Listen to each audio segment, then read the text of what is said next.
Hi there. I am asked often about the mosaics that I create with the photos I use on my blog.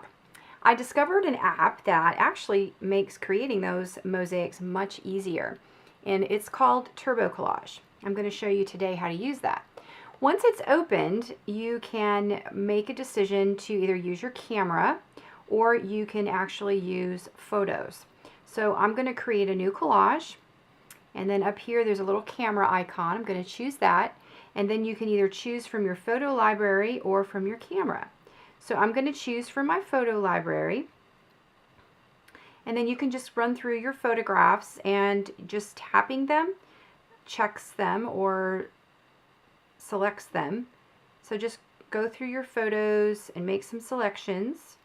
And then we will put them all together and create our collage.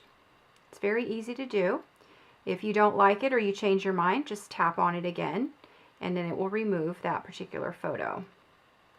So just go through your photographs and make some selections and then hit done. Once your photos are loaded, we're going to then make choices on how we want the collage to appear. Up here in the very top in the middle is your selection button. You can choose pile. And when you select this, it really just kind of drops them onto the screen and makes them look like they've just been, dropped. They have a little postage stamp border on them. You can also press on and then select to make changes to those. Let's go back to the selection. The next one is called grid. I like this one because everything lines up perfectly. We can make adjustments to the borders and the background, and I'll show you how to do that in a second. The next choice is mosaic. Now on the mosaic, some of the photos are larger and then some are smaller. So you have different sizes and it just chooses that. The next is called center frame. And then center frame has one large photo in the middle and then you've got smaller ones around it. Some are small, some are a little bit bigger, just it randomly decides that. And then the last one is your Zig Mosaic. And that's where the images are sort of at an angle. They're just kind of wonky. So you can choose whichever one of those you like. I'm going to use the grid and kind of keep it simple. So down here at the bottom, you have an icon that looks like a wrench. You're going to select that. You can change the size of your mosaic. This default size was 6x4. I'm going to make mine 8x6 because I'm going to use this one for my blog. So I want it to be a little larger. I'm going to hit the wrench again, and you can change it from landscape to, or change it to landscape from portrait. That basically just means that it's on the horizontal rather than the vertical. And then I'm going to go back and I'm going to change that back to portrait. And you can change your color background. This is pretty simple. There's a slider where you can just slide it. There's black and white, or you can use your finger and slide it within this color box to change the background. So let's choose that color, and you'll see it just changes the background from white to that teal green. Now back to the wrench again. You can also go in and change the shadows. You can turn the shadows on and shadows off. It's a little hard to see that on the phone, but once you get it on your computer, it just makes the photos stand out a little bit more. All right, so let's go here. This is a little square box that's to the right of the wrench. This is where you have your spacing bar. This allows you to make the space between your photos larger.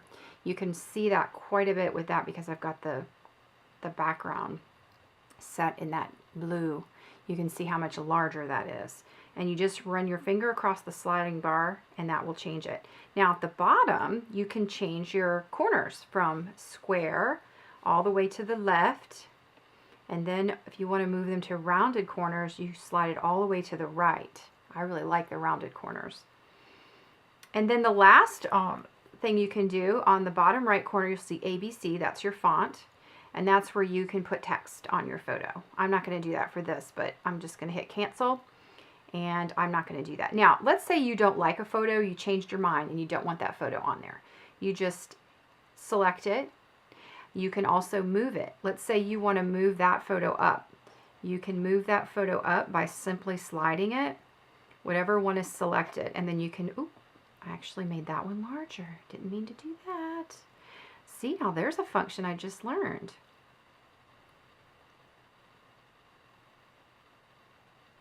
There we go. Let's tap that. I want to make that one smaller again. There we go. Okay. And then if you don't want an image at all, you can select it and it will be circled in blue. And then you can hit this trash can over here. And this trash can at the bottom will delete it. So that's another option that you have. So now you're finished and you've got it the way you want. So up here in the top, there's a little kind of universal for forward or do something with. You can post to Facebook, you can tweet it, post it to Instagram, you can email it, save it to your photo library, and there's also a print option. So for me to use this on my blog, I will email it to myself or I will upload it to my Dropbox and then I will retrieve the photo that way and then I can add it to my blog post. So I'm just going to hit cancel. And then if you want to create a new collage, top left corner, you hit new collage and then it will give you a blank screen to create a new one. Or if you want to go back to one you've already created, you just hit collage library. And then it will show you in your library when it comes up all the collages that you've done so far. So you can go back in and edit them. You can go back in, say you wanted to email one to someone, or you just saved it and you didn't do anything with it. You can actually go back and retrieve it. And then it will show you all the collages that you've created inside your library. So I'm going to hit cancel. And that is TurboCollage. Let me know if you have any questions. Thanks for watching.